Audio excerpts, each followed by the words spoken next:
Hello student, हम पढ़ रहे हैं आपका subject plumbing service for civil third year.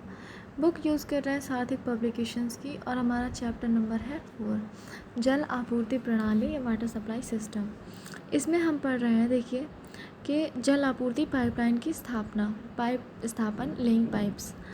हम जानते हैं कि नल जल सप्लाई जो होती है वो किस किस स्थिति पर होती है, डिस्चार्ज के आधार पर ही होती है।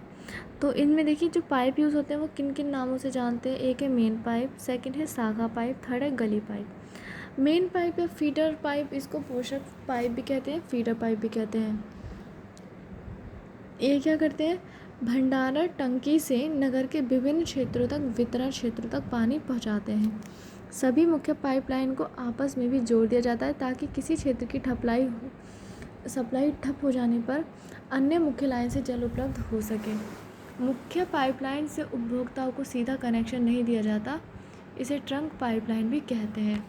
इसका व्यास जो होता है वो 100 mm से कम नहीं होना चाहिए। फिर है आपका शाखा पाइपलाइन, सहायक पोषक पाइप भी इसे कहते हैं।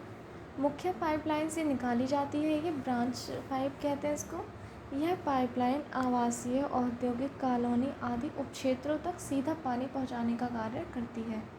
इस पाइपलाइन से घरों को कनेक्शन नहीं दिया जाता, परंतु फायर हाइड्रेंट को कनेक्शन दिया जा सकता है। शाखा या उपशाखा पाइपलाइनों से गलियों मोहल्लों में पानी पहुंचाया जाता है। फिर है गली या स्ट्रीट पाइप। गलियों में डाली गई, जैसे कि नाम से ही पता चल रहा है, जो पाइपलाइन गलियों में डाली जाती है उसको स्ट्रीट या उपशाखा पाइपलाइन कहते हैं। इस लाइन से घरों को जल कनेक्शन दिया जाता है। कनेक्शन देने के लिए स्ट्रीट पाइप में विशेष विधि से होल करके इसमें फैरल लगाते हैं और उपभोक्ता को पानी देते हैं। गली पाइपलाइन से उपभोक्ता के घर तक जाती पाइप को सर्विस पाइप कहते हैं। सर्विस पाइप पर ही रोक टोटी और जल मीटर लगाए जाते हैं। यह पाइपलाइन जल आपूर्ति विभाग की संपत्ति होती है, परंतु उपभोक्ता के व्यय पर डाली जाती है। जल मीटर से आगे की पाइपलाइन उपभोक्ता की निजी संपत्ति होती है। जल मीटर को सुरक्षा की दृष्टि से चिनाई कंक्रीट के चैम्बर में स्थापित करते हैं। सर्विस पाइप का व्यास उपभोक्ता की मांग के आधार पर रखा जाता है, परंतु 15 mm से कम व्यास का पाइप कनेक्शन नहीं दिया जाता। फिर है लेइंग ऑफ पाइप, पाइप बिछाना।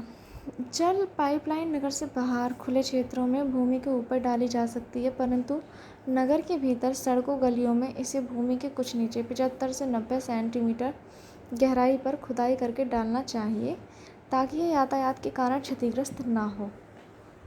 सावधानियाँ देखिए क्या क्या होती हैं। पहले है कि जैसे पेयजल जो पाइपलाइन होती है वो नगर सीवर लाइन से पर्याप्त दूरी पर डालते हैं। यह दूरी क्षैतिज में 3 मीटर और ऊर्ध्वाधर दिशा में 2 मीटर से कम नहीं होनी चाहिए। जहाँ जल पाइपलाइन सीवर लाइन को पार करती है, यह सीवर लाइन के ऊपर से ले जानी चाहिए। पेयजल पाइपलाइन कभी भी मेन होल के भीतर से नहीं पारित करानी चाहिए, यह उत्तम रहता है। सड़क के एक किनारे पर पेयजल लाइन तथा दूसरे किनारे पर सीवर लाइन रखी जाए। पेयजल पाइप को फुटपाथ के नीचे डाला जा सकता है।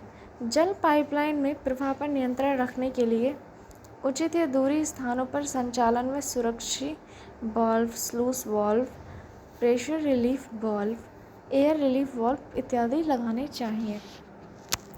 पाइप बिछाई का कार्य शुरू करने से पहले उस क्षेत्र में निर्माण दूरी के दोनों छोरों पर सूचना पट, यातायात नियंत्रण पट, कटीला तारबंदी, रात्रि में रात रोशनी या चौकीदार की व्यवस्था करनी चाहिए। फिर है आपका प्रक्रिया, देखिए क्या होती है।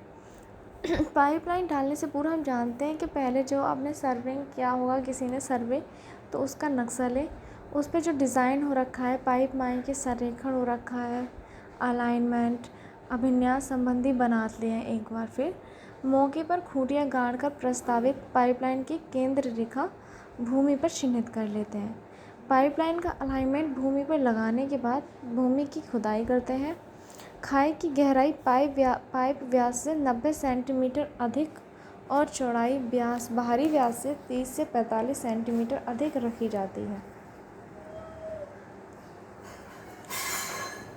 फिर है, परंतु खाई की चौड़ाई 75 सेंटीमीटर से कम नहीं होनी चाहिए ताकि श्रमिक खाई में उतरकर कार्य कर सके।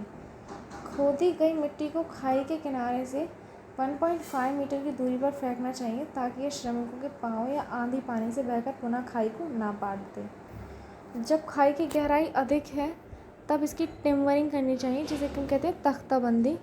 खाई खोदते समय भूमिगत विद्युत, टेलीफोन, गैस आदि की केबलों को क्षति नहीं पहुंचानी चाहिए। खाई तैयार हो जाने पर पाइपों को एक एक करके लंबाई की दिशा में खाई में उतारते हैं। पाइप को ऊपर से नहीं पटकना चाहिए क्योंकि ऊंचाई से फेंकने पर यह चटक जाने का डर रहता है। पाइपों को खाई में डालने से पहले इनकी भीतर से सफाई कर देनी चाहिए। पाइप में लगने वाले जोड़ों के लिए सभी फिटिंग की संख्या व शुद्धता की जांच भी कर लेनी चाहिए। दरार खाई फिटिंग में पाइप को निर्माण स्थल से हटा देना चाहिए। हल्के हथौड़े की ठोक से उत्पन्न ध्वनि से पाइप में आई दरार का पता चल जाता है। पाइप को बिछाने का कार्य लोअर एंड से शुरू करके ऊपर एंड तक बढ़ाया जाता है। पाइप का सॉकेट सिरा चढ़ती ढाल अथवा जिधर से पानी आना है की तरफ रखा जाता है।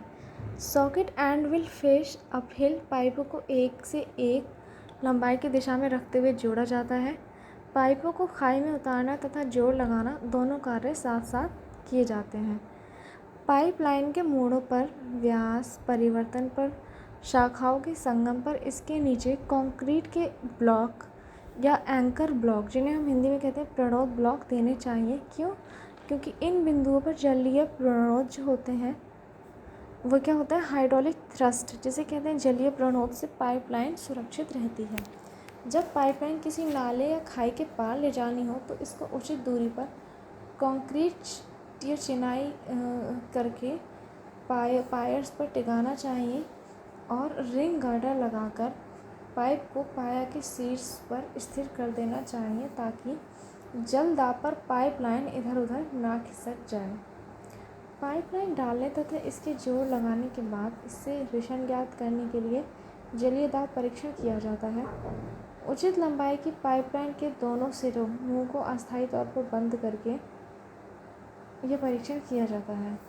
पाइपलाइन का परीक्षण करने के बाद क्या होता है, खाई को अच्छी मृदा से पाट देते हैं।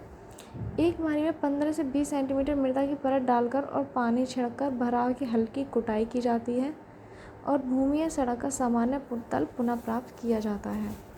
उपभोक्ताओं को पानी की सप्लाई देने से पहले नई डाली गई पाइपलाइन का डिसइंफेक्शन, जिसे कहते हैं रोगाणुनाशन, कर देना चाहिए।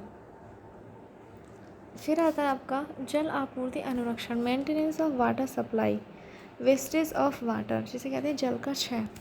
जितनी मात्रा में पानी जलकल पर शोधित करके उपभोक्ताओं को सप्लाई किया जाता है वह कुल पानी उपभोक्ताओं तक नहीं पहुंच पाता। एक अध्ययन के अनुसार जलकल से छोड़ा गया कुल पेयजल का लगभग 40% पानी मार्ग में अनेक कारणों से बर्बाद हो जाता है। अब ये क्षय कैसे होता है, देखिए, जल पाइपों व फिटिंग से रिसन, क्षतिग्रस्त पाइपलाइन, सार्वजनिक नलों का खुला रहना, पानी की चोरी, उपभोक्ताओं की जल सप्लाई की बचत के प्रति उदासीनता तथा जानबूझकर जल की बर्बादी इत्यादि। भंडारण तथा वितरण पाइपों से उपभोक्ताओं तक जो पेयजल पहुंचाने में 5% तक पानी का क्षय हो सकता है और कुछ उपभोक्ताओं की नासमझी, गैर जिम्मेदारी के कारण यह 6-10% होना सामान्य बात है। परंतु जब क्षय या डिस्ट्रॉय जो जल हो रहा है हमारा, उसकी जो परसेंटेज है वो 10 से 15% से ज़्यादा बढ़ जाती है, तब क्या करते हैं, जो इसका बर्बादी को रोकने के लिए हमें उपाय करने चाहिए। जल का क्षय ज्ञात करने के लिए निम्न निरीक्षण किए जाते हैं। पाइपलाइन का मौके पर जाके निरीक्षण करना, पाइपलाइन के बगल में लोहे की छड़ ठोककर जल रिसन की फुसफुस की आवाज़ सुनना, पाइपलाइन में संपीड़ित वायु भेजी जाती है जहां लीकेज होती है उस स्थान से यह वायु बुलबुले के रूप में बाहर निकलने लगती है। 6 जल मीटर द्वारा इसके द्वारा पारित जल की मात्रा एक ग्राफ पर अंकित करता है। ग्राफ पर लगी रेखा के उतार चढ़ाव को देखकर पाइप के निःसरण तथा रिसन दर का पता लगाया जाता है। ये तो था कि जो वाटर डिस्ट्रॉय हो रहा है उसको कैसे बचाया जा सके। नेक्स्ट क्लास में पढ़ेंगे हम धातु के जल पाइप का संक्षारण, कोरोजन ऑफ मेटल पाइप्स। तब के लिए थैंक यू और अपना ख्याल रखिए, साथ में पढ़ाई भी कीजिए क्योंकि आपके ऑब्जेक्टिव टाइप के क्वेश्चंस होने वाले हैं जो एग्ज़ाम्स हैं। तो आप कोशिश कीजिए कि जो स्टैंडर्ड वैल्यू हैं या छोटी छोटी चीज़ें हैं जहाँ से आपको लगता है क्वेश्चन बन सकता है, वैसे तो हम भी प्रोवाइड कराएंगे, लेकिन फिर आप जब तक खुद क्वेश्चन बनाना नहीं सीखोगे तब तक आपको नहीं पता चलेगा कि पढ़ना कैसे है। तो थैंक यू क्लास।